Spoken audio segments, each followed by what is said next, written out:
small boat sailors at the government breakwaters. Soon to be developed fill area from 5th to 10th Streets. And to Roosevelt Park on the far south.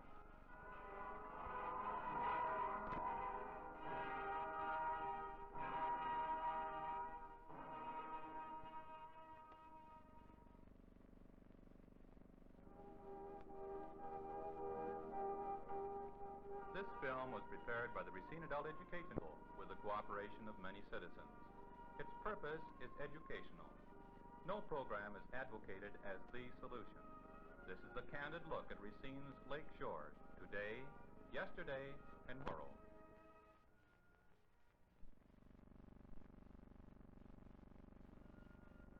At Shoup Park, Racine families find fun amid striking surroundings near the lighthouse.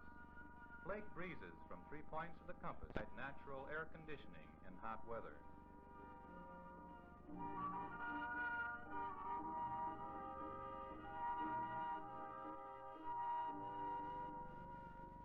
A perfect ending for an afternoon on the chorus is a family picnic.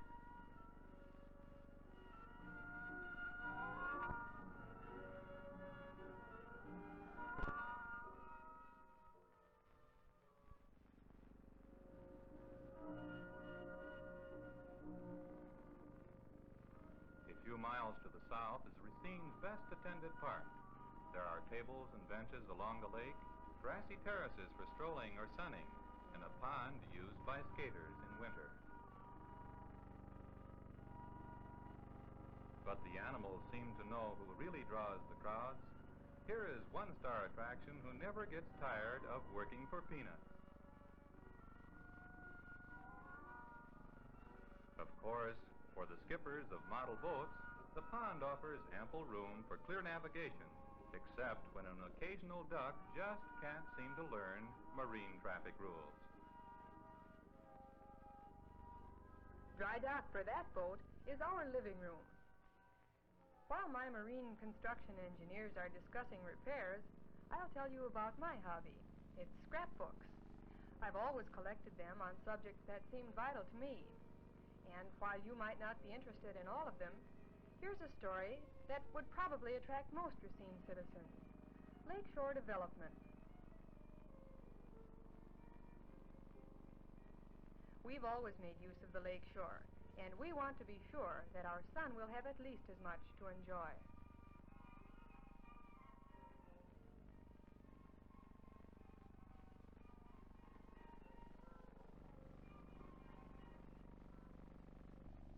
I started the book with this story.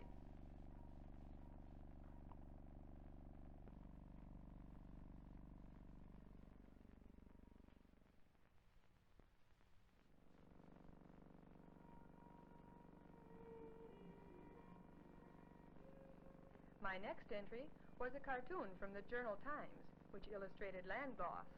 But just now, we're reminiscing about more pleasant things. Our fun at North Beach, for instance.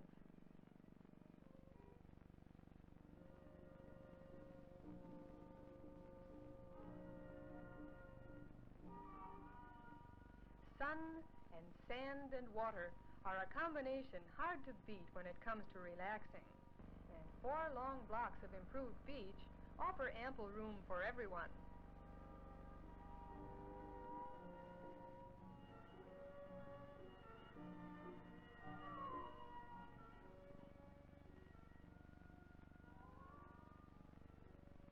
You can lie on a blanket and cultivate your mind in a suntan, walk along the water, get your feet wet, or plunge bravely out into the waves.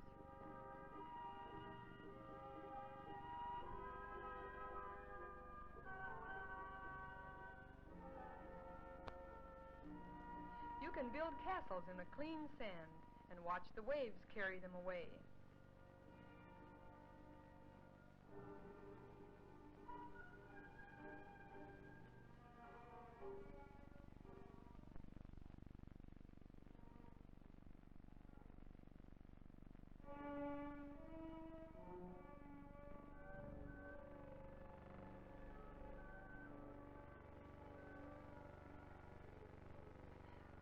The 5th Street Yacht Club has its launching area south of the harbor. These are speedboat enthusiasts, like the friend who took us out for a look at the harbor.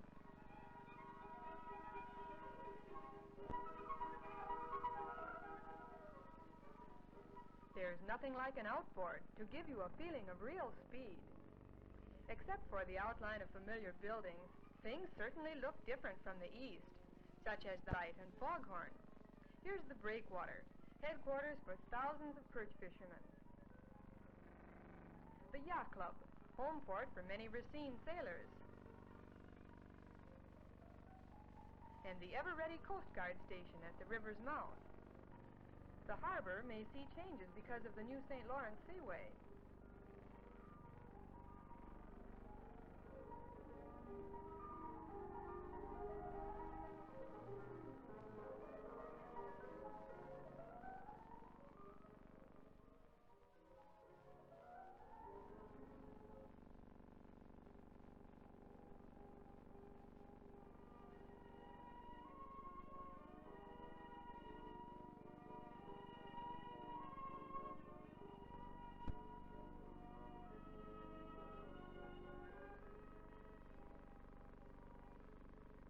The wall along the landscaped bank beside Memorial Hall is a good place to view the harbor and the lake. One day, we looked into the shoreline's past and future, too. We met Harry Carlin, the engineer for the City Park Department. He told us the story of the filled area from 5th to 10th Street. This entire plot was reclaimed from the lake by dumping trash into the protected area behind the breakwater. As this sequence shows, we have gained valuable space for production in less than 30 years.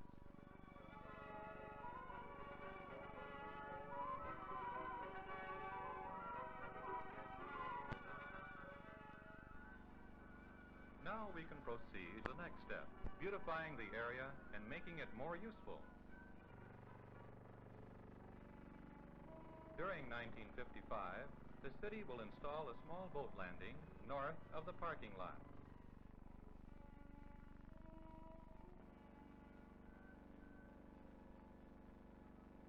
The parking lot and the athletic field south of it will be landscaped.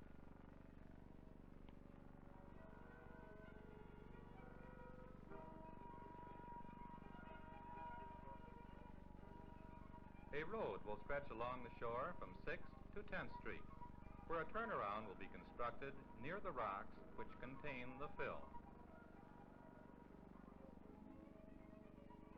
Once this was land, stretching 1 block east of Lake Avenue. Then the lake tore it away. Now it has been reclaimed and is fast becoming a civic asset.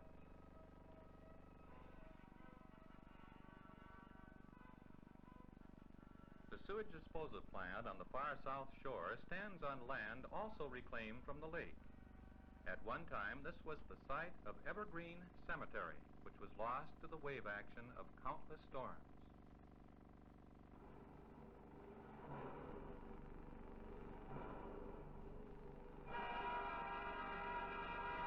Lashed by the wind, the waves rise to angry heights, tossing lake steamers and tearing away the shoreline.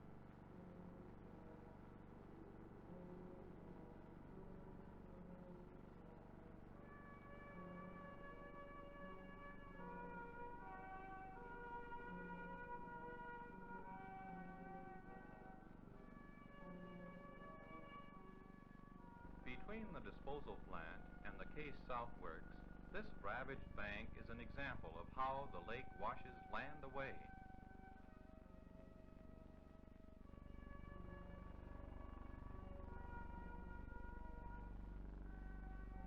Here, city workmen move the road barriers inland. This isn't the first time this fence or this road have been moved west.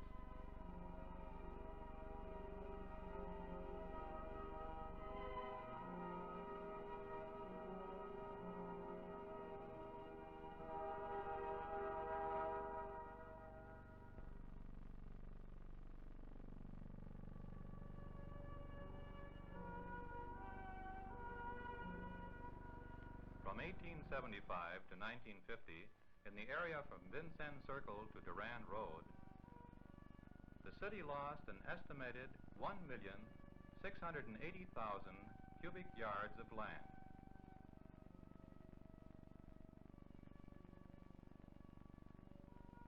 If we were to fill the 11-story Racine County Courthouse, it would contain 72,974 cubic yards. 75 years, the waves have worn away enough land to fill 23 such courthouses.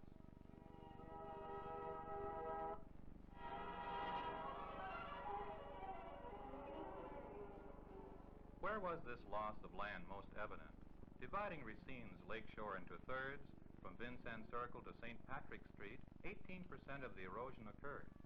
Between St. Patrick's and 10th Street, where some form of harbor protection has been in existence during the period, the total loss was only 13%.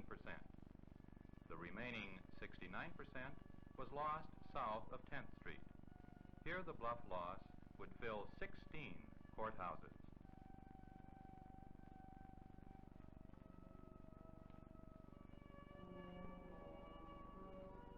What was done to prevent this loss? In 1854, arrowhead piers were constructed. They did a fair job in some locations. However, pile breakwaters were constructed at the turn of the century, where they are still in existence. They give some protection or act as containments for shore fill.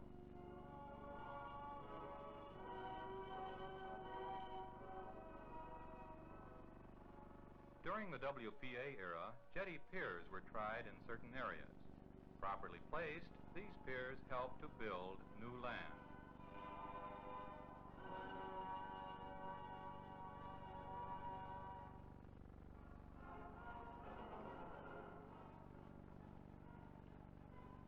The familiar pink quartzite rubble mounds give the most effective protection known today. Sitting well offshore, they give good permanent protection with occasional maintenance. The cost of this type of protection is high. Arrowhead, pile pier, jetty, and rubble mound in 75 years have cost the city $1.5 million, excluding the cost of harbor protection financed by the United States government.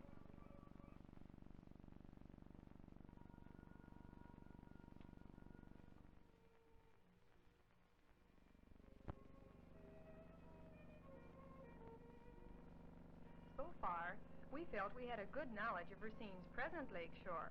But what of its future?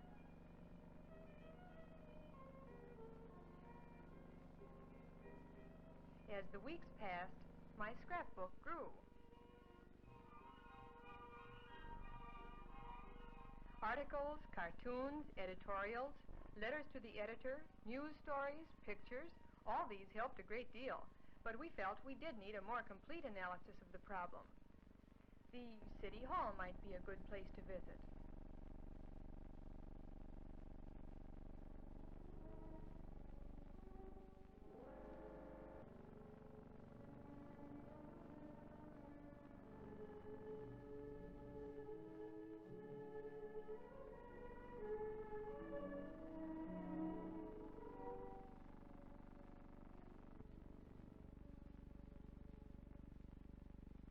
I talked with Floyd Carlson, Director of Parks and Planning for Racine. He showed me the city's long-range plan for lakeshore development. This is not a new type of program.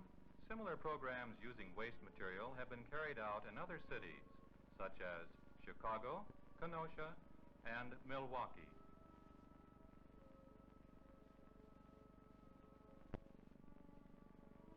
This entire park area, built on filled land, provides a scenic drive along Lake Michigan. Thousands annually get close-up views of wild ducks and enjoy the lagoon, beaches, walks, and ample dock facilities. Maitland Field, near the heart of the city, is also present because of intelligent utilization of fill. There is talk now of using it as a Nike rocket defense site.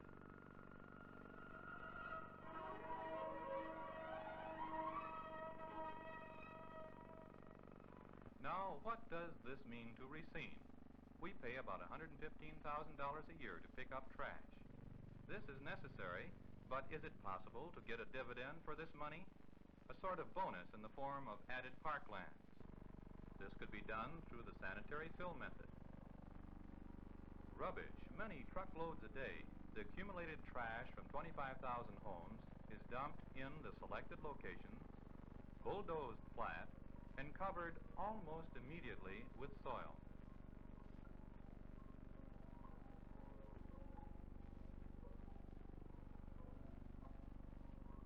This chart illustrates the method.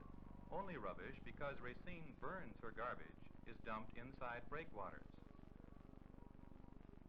To minimize unsanitary conditions, only a narrow strip on the surface is left open at any one time.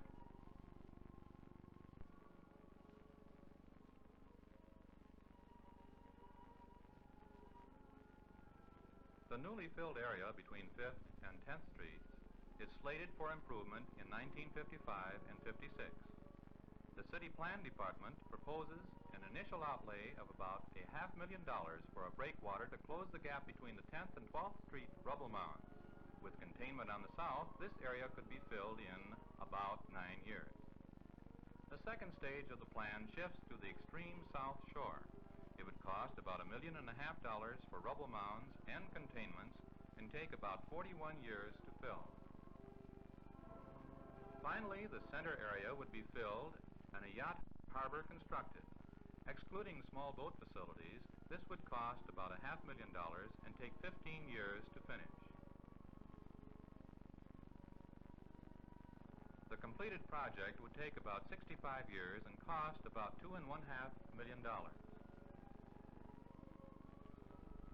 This means an annual outlay of $47,000 or about 60 cents per Racine resident for 65 years. In Wisconsin, only La Crosse has more acres of parkland for each 100 citizens. In Racine, there are 382 acres of parks within the city limits. 342 acres are outside the city limits at Shoup and Johnson Parks.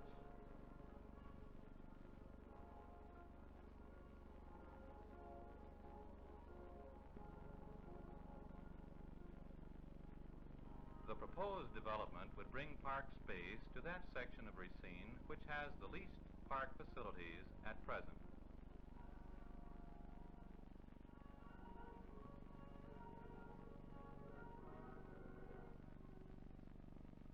I also met Robert Archer of the Lakeshore Property Owners Committee. These Racine citizens are directly concerned with the problem since they own land on the lake. The committee has alternate proposals for the city plan. Is the suggested harbor rather small? Would it be more practical to leave a larger area of protected water for bathing and boating? This would take much less time to fill. We could use it sooner. Would it be more feasible to begin on the south shore, where the city already owns land? This stage would take 41 years. By that time, a better estimate of future needs could be made. Another plan suggests that a lakeshore drive be built on a small strip of filled land first and quickly put into use. The Lakeshore Property Owners Committee points out other practical considerations. Any dumping is necessarily dirty, and in the past, loose rubbish and dust have blown unchecked around the homes near the fill areas. Rats have made their headquarters in the rubbish, creating a health hazard.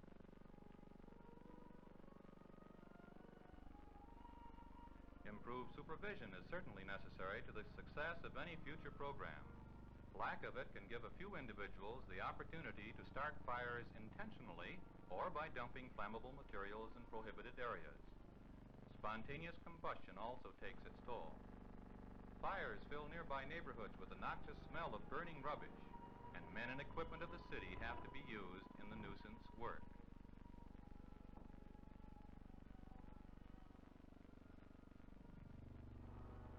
Enforcement of no dumping rules is necessary in already cleaned and filled sections.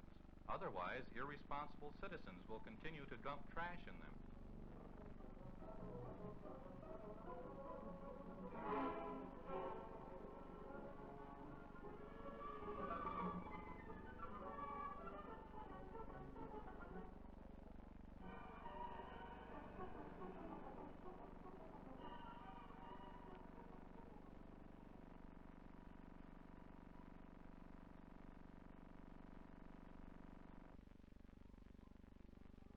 When all the fill is in place, will it be necessary to construct another expensive breakwater to protect the new land?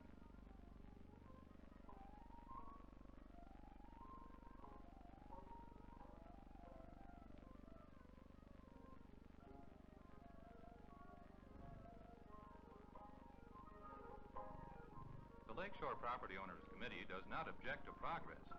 However, with the facilities available in the 5th to 10th Street Park and also the use of Roosevelt Park, they question whether additional space between them is necessary.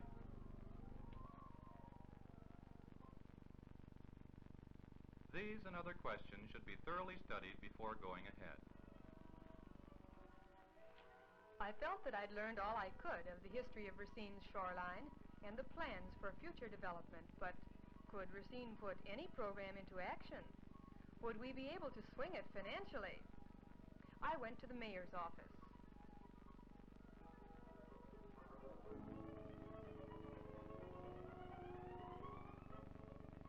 I met Mr. Humble and Alderman Reed, chairman of the City Council Finance Committee.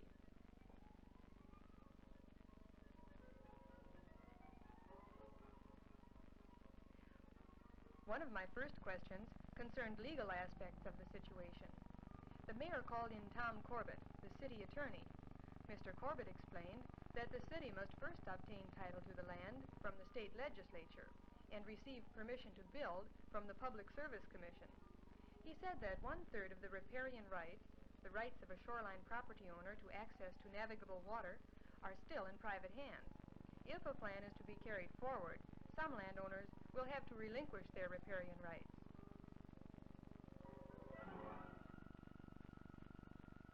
Then I talked to Alderman Reed about finances. These are the estimated needs of the city for the next 6 years. First concern is for the education of Racine's future citizens. The expanding school population requires additions to old schools and construction of new schools.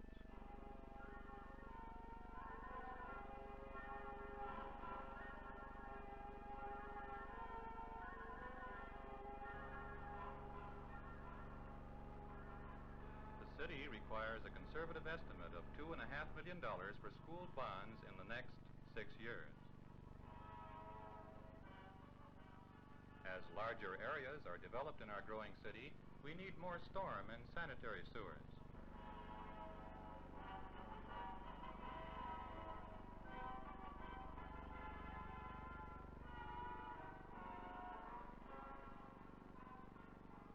This will cost some $3 million.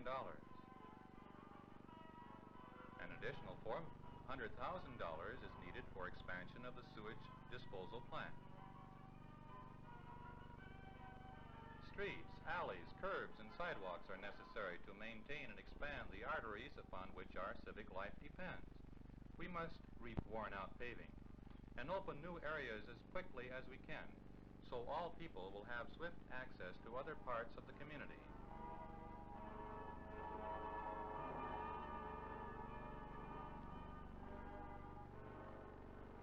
For this, we need $4 million. In all, we will need about $10 million in the next 6 years for these bonding purposes.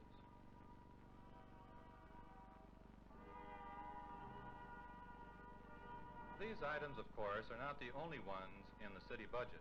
The 1955 budget is estimated at about $11.5 million. Of this, about $800,000 is earmarked for principal and interest on the city's bonded debt.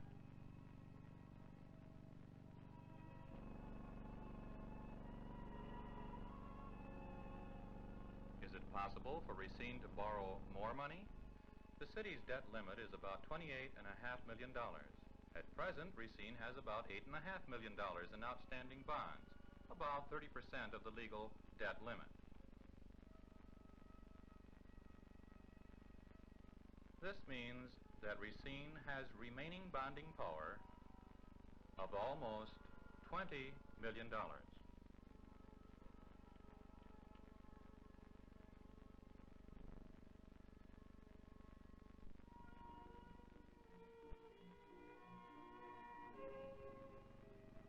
Now I had all the ingredients of the lakeshore problem in my mind.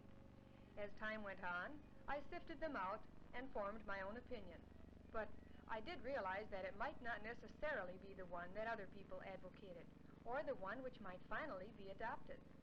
The decision on which program to follow, if any, rested with the majority of Racine citizens and their elected representatives.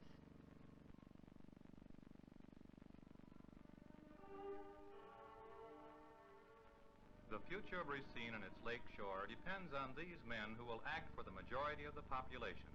Every alderman has a right to speak in the give and take that makes freely elected civic government work. Every voice and view, official and private, will be heard, and only will a final vote be taken.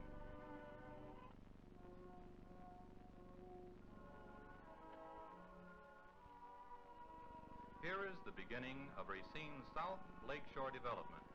This park will be made more beautiful and useful.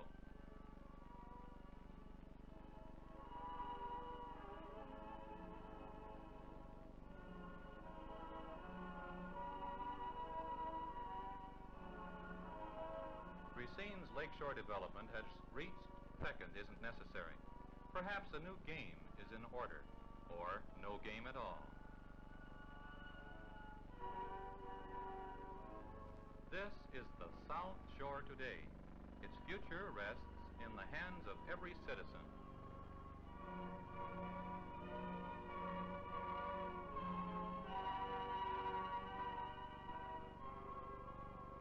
Neighboring communities have conducted programs which have enhanced their lakefronts. Parks, lagoons, and yacht basins have been constructed. Would such a program have value for Racine? Will Racine citizens support a carefully planned lakeshore development program? This film has presented the facts as they are now known. The final answer must come from every voter in Racine.